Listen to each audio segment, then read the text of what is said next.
बारामतीमध्ये पुन्हा एकदा विमान दुर्घटना घडली आहे।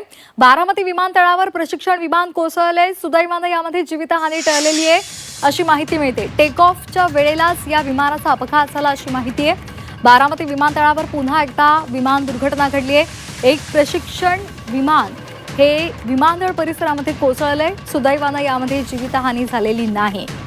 आताची महत्त्वाची बातमी आपण पाहतोय।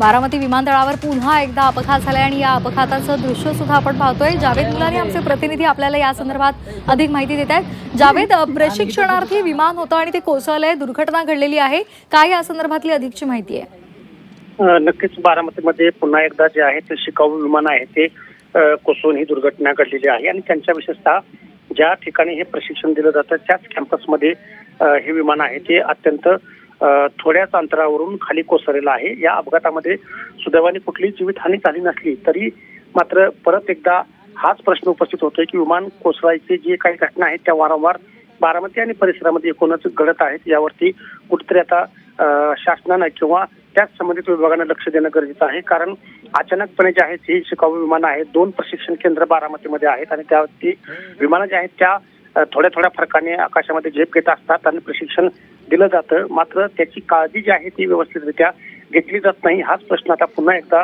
अधोरेखित होत आहे आणि त्यामुळं जरी या दुर्घटनेमध्ये कुठलाही जीवितहानी वगैरे किंवा असा कुठला प्रकार झाला नसला तरी याच्यावरती आता काळजी घेणं तितकंच महत्त्वाचं आहे।